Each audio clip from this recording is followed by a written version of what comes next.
Hello friends, मैं हूँ Avinash Kumar. I hope आप सभी लोग ठीक होंगे।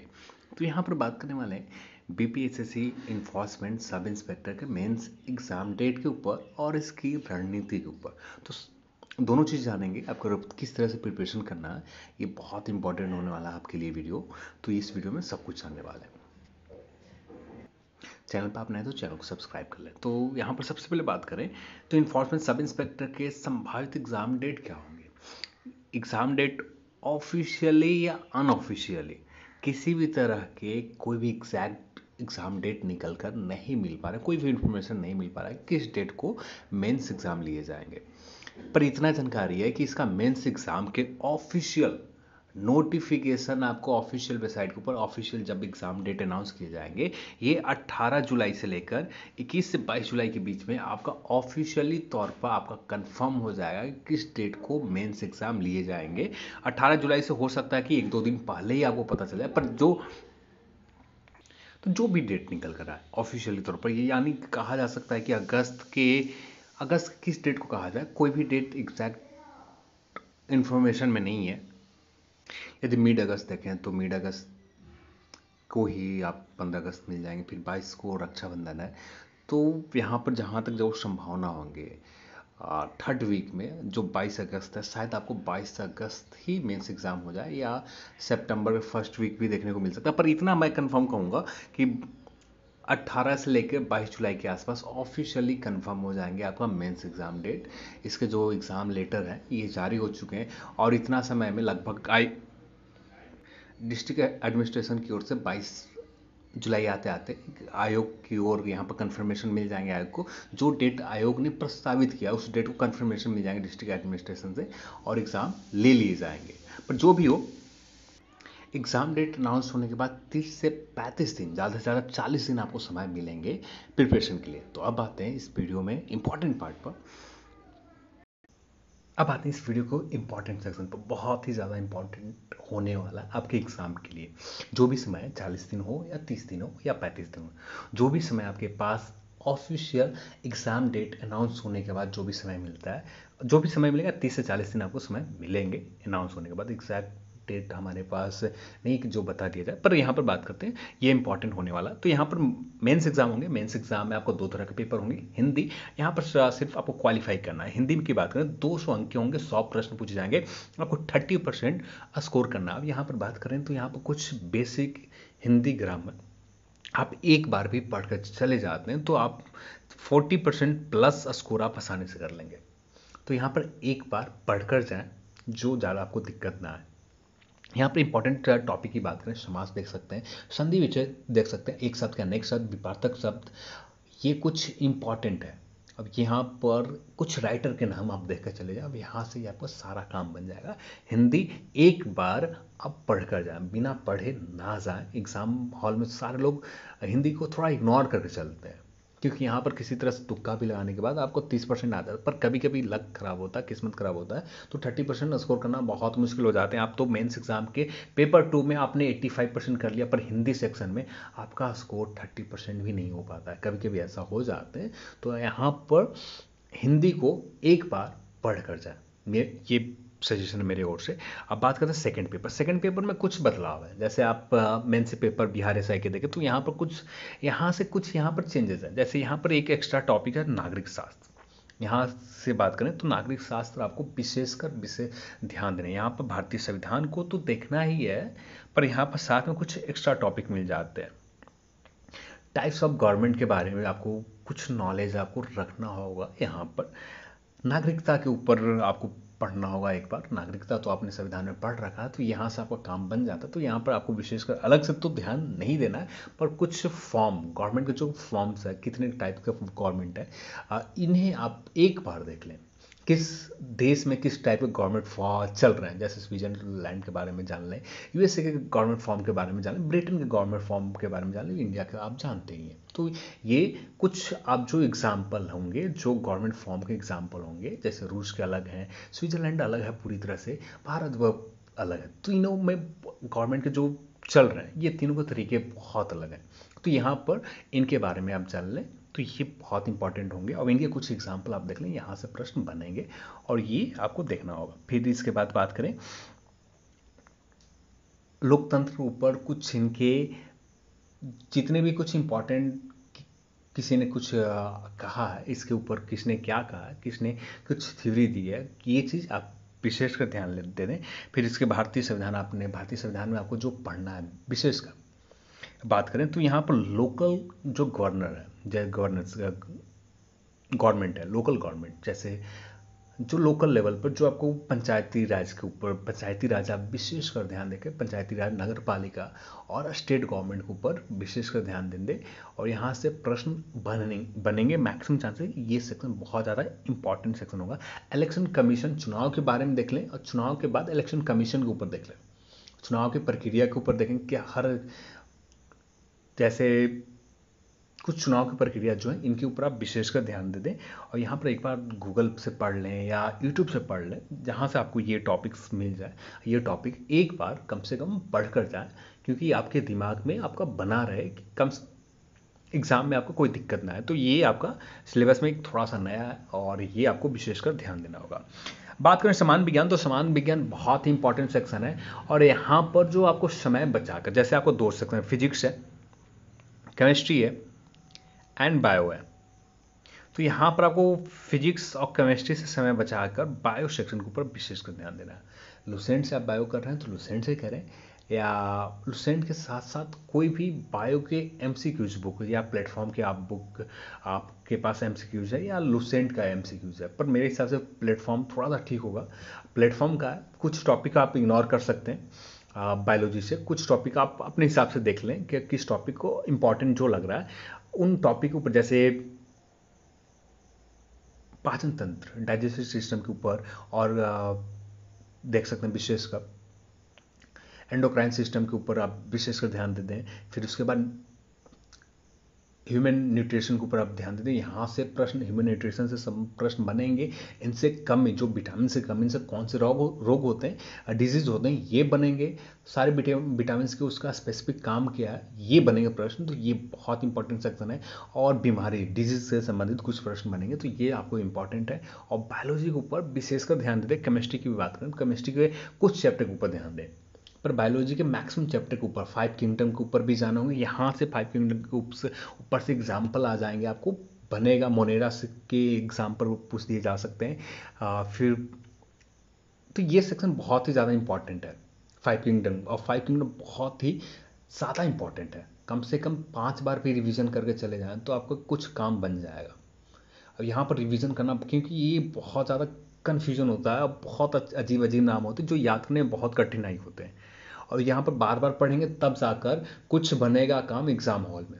तो ये सेक्शन बहुत ही इंपॉर्टेंट है। तो इसलिए मैंने कहा कि बायो पर विशेषकर ध्यान दें, फिजिक्स और केमिस्ट्री की तुलना। केमिस्ट्री की बात करें, केमिस्ट्री आप पीरियोडिक टेबल करके चले जाते हैं और साथ में मेटल, नॉन मेटल और थोड़ा सा विलियन चैप्टर जो है, विलियन चैप्टर के कुछ एग्जाम्पल आप देख कर चले जाते हैं। यहाँ से ही काम बन जाता है आपका केमिस्ट्री में। यहाँ से बाहर प्रश्न नहीं रहेंगे, जो भी प्रश्न बनेंगे इससे बनेंगे। और कुछ आपका केमिकल रिएक्शन से बन सकते, तो ये आपने पहले से पढ़ रखा है तो ठीक है, नहीं पढ़ रखा है तो आप एक बार देख लें यूट्यूब से क्लासेस, इससे कॉन्सेप्ट आप क्लियर कर लें, तो ये आपका काम बन जाएंगे। इसके बाद बात करें फिजिक्स, तो फिजिक्स के कुछ इंपॉर्टेंट चैप्टर को आप देख के चले जाएं।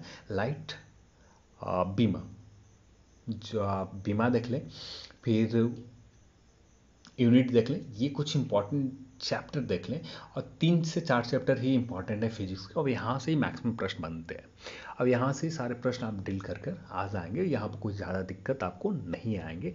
ये जो 3 चैप्टर हैं ये बहुत ही ज़्यादा इंपॉर्टेंट है। अब 1-2 चैप्टर अपने हिसाब से देख लें, प्रीवियस पेपर आपने देखा होगा, जो यहाँ पर हो सकता है कि मैंने छोड़ दिया हो, तो उस टॉपिक को आप विशेषकर फिजिक्स में ध्यान दे दें। तो ये कुछ इंपॉर्टेंट चैप्टर हैं और यहाँ पर विशेषकर आपको ध्यान देनी है बायो सेक्शन पर ज़्यादा। इसके बाद बात कर रहे हैं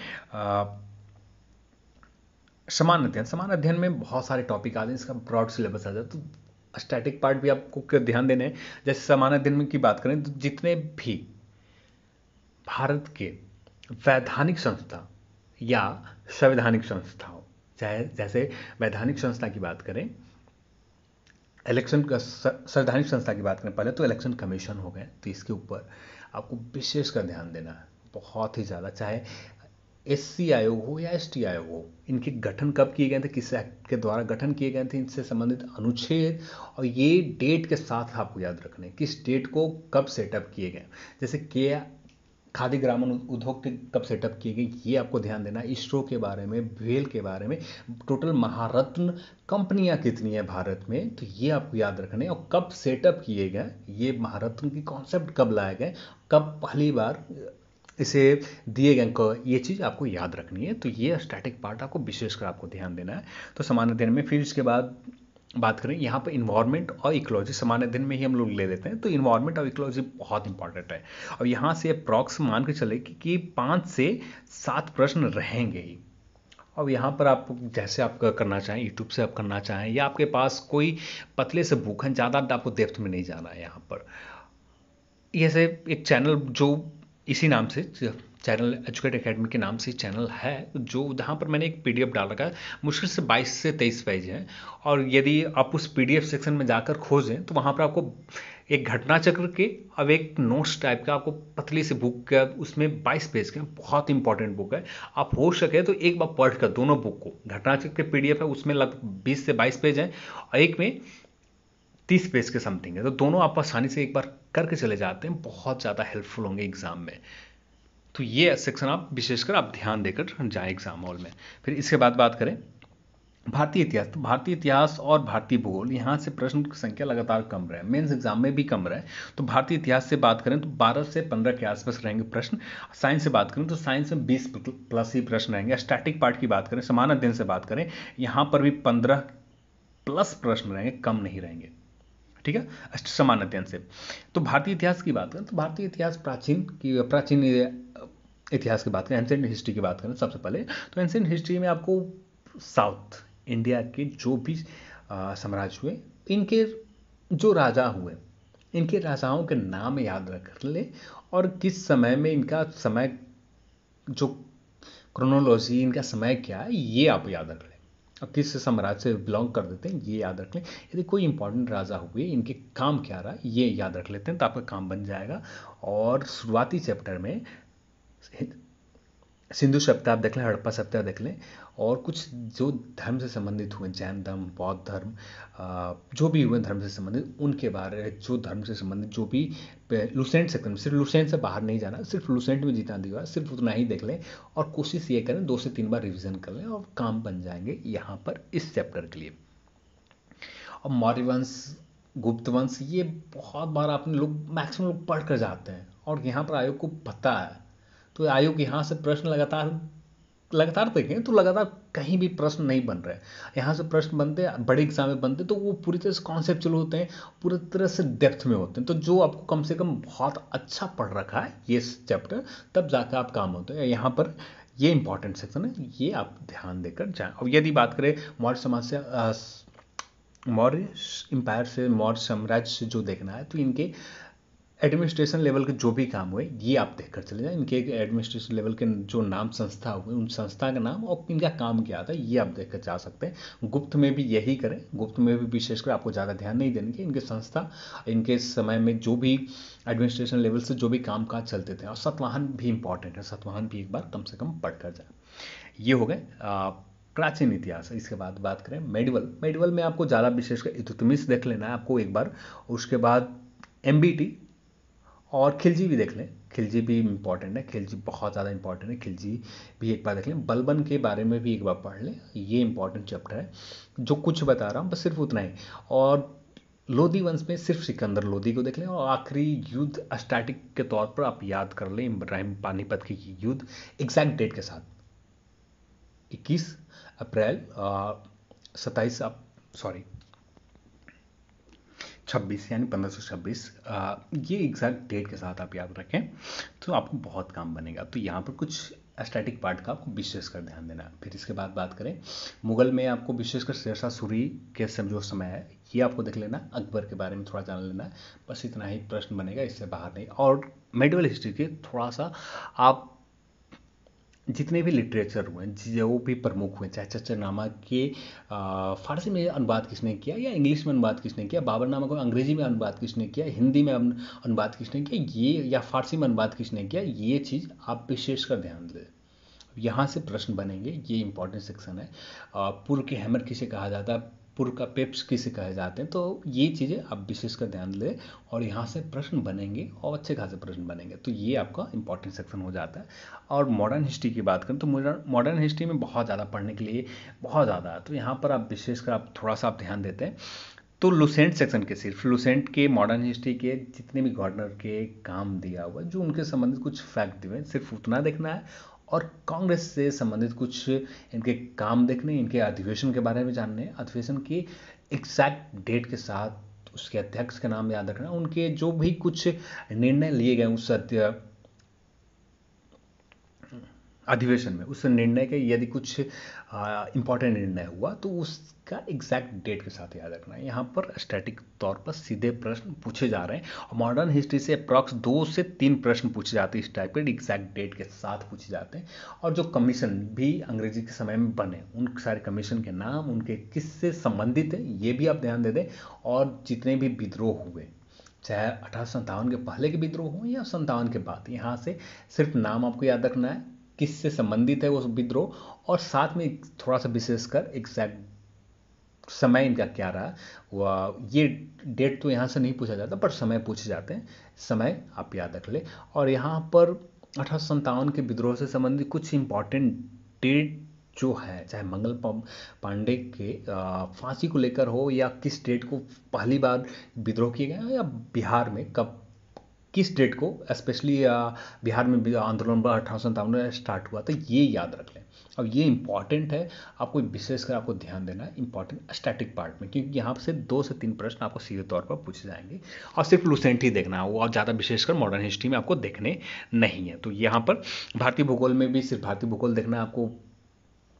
यहाँ पर भी गणित और रीजनिंग सेक्शन का आपको इग्नोर नहीं करना। और यहाँ पर मैक्सिमम लोग इग्नोर करके चलते हैं, और यहाँ पे एग्जैक्ट फिक्स नंबर तो है नहीं कि आपको गणित और रीजनिंग से एग्जैक्ट बता दिया जाए इतने प्रश्न आएंगे। हो सकता है कि आपको 5 प्रश्न में ही डील कर पूरी आपको पेपर में रहे। हो सकता है कि यहाँ पर आपको 30 प्रश्न भी आ जाए, हो सकता है कि 25 भी प्रश्न आए, जिनमें से 10 मैथ आ जाए और 20 रीजनिंग आ जाए, या हो सकते हैं कि आपका 15 मैथ आ जाए, 8 रीजनिंग आए। तो कुछ भी वेरिएशन हो सकता है, आपको इसके लिए तैयार रहना है, ठीक है।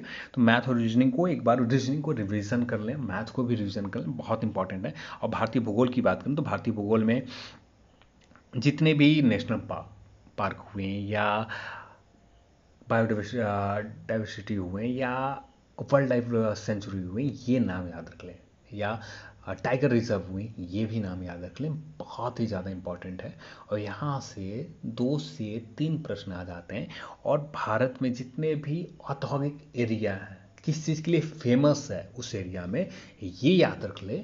और भारत में कितने, जितने भी, चाहे हाइड्रो पावर हो, चाहे थर्मल पावर हो, चाहे न्यूक्लियर पावर हो, इनके नाम कहाँ पर हैं, किस जगह पर है, किस देश की सहायता से बनाए गए हैं ये, और किस डेट को, यदि एग्जैक्ट डेट आप याद कर सकते हैं, यदि एग्जैक्ट डेट कब वो चालू हुआ था, कब पूरी तरह से सेटअप हो गए थे, ये याद रख लें। और यहाँ से आपको अप्रॉक्स प्रश्न रहेंगे, जो ये टाइगर रिजर्व से लेकर यहाँ तक 7 से 8 प्रश्न रहेंगे सीधे तौर पर, ठीक है। तो ये बहुत ही इंपॉर्टेंट सेक्शन है, ये विशेषकर ध्यान दें। और चाहे खान से संबंधित जो चाहे किसी भी एक्स का हो खान, जो किस एरिया में है, किस स्टेट में, किस जगह पर है, ये आप याद रख लें और यहाँ से प्रश्न बनेंगे।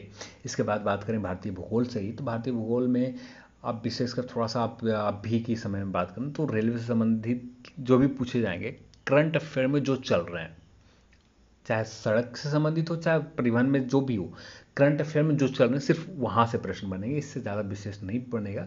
आप हो सकता है तो आप इग्नोर कर सकते हैं, पर जो करंट अफेयर में चल रहे हैं ये आप विशेषकर ध्यान दे दें, यहाँ से प्रश्न बनेंगे।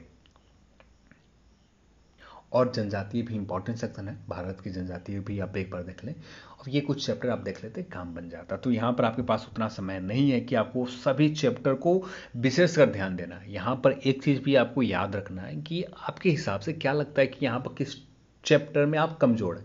जैसे बहुत सारे लोग होंगे जो केमिस्ट्री के बात करें तो मेटल नॉन मेटल बहुत अच्छी तरह से किया, तो उसे इग्नोर कर दें, बायोलॉजी पर आप विशेष कर ध्यान दे दें। जहाँ पर आप कमज़ोर ज़्यादा है वहाँ पर विशेष कर ध्यान दे दें अपने हिसाब से। पर ये जो कुछ इंपॉर्टेंट एरिया बना है बताए, यहाँ से आप 60% से ऊपर प्रश्न इन्हीं सेक्शन से रहेंगे। 60% से ज़्यादातर प्रश्न, आप बाकी 40% है आपने इतने साल महीनों में, आप प्री एग्ज़ाम बहुत पहले हुए थे, नवंबर में, सॉरी दिसंबर, 6 दिसंबर के हुए थे। अब इतने समय में आपने जितना मेंस एग्ज़ाम के लिए मेहनत किया आपने 8 से 9 मंथ में, ये जो समय हुआ इस समय में जितना मेहनत की ये आपका काम आ जाएगा 40% में। पर 60% आपका जो काम आएगा अब भी जो पढ़ रहे हैं इस पर। और ये जो आपको कुछ चैप्टर या कुछ टॉपिक का नाम बताया, बहुत ही ज़्यादा इंपॉर्टेंट चैप्टर है, बहुत ही ज़्यादा इंपॉर्टेंट टॉपिक है और यहाँ पर अच्छे खासे प्रश्न बनेंगे, तो ये विशेषकर आप ध्यान दे दें। और एग्ज़ाम डेट जैसे मैंने स्टार्टिंग में ही बता दिया कि एग्ज़ाम डेट अनाउंस 18 से लेकर 20 जुलाई के आसपास, यदि डिले होते हैं तो 21 से 22 जुलाई ज़्यादा से ज़्यादा जाएंगे, पर 20 जुलाई के आसपास आपका एग्ज़ाम डेट ऑफिशियली कंफर्म हो जाएगा कि ESI का मेंस एग्ज़ाम डेट किस दिन होंगे। या अगस्त में लिए जाएंगे तो जो अगस्त डेट आ जाएंगे, या सितंबर में होंगे तो सितंबर में आपका डेट, और सितंबर में होंगे भी तो स्टार्टिंग सितंबर होंगे। पर आपको तैयारी करना है अगस्त को मानकर। एग्ज़ाम डेट अनाउंस होने के बाद आपको 30 से 35 दिन समय मिलेंगे। अभी से बात करें तो अभी से आपके 40 से 45 दिन, 50 दिन के आसपास समय है। तो चलिए आज की इस वीडियो में इतना ही, और इस वीडियो को देखने के लिए आप सभी को बहुत बहुत धन्यवाद। जय हिंद।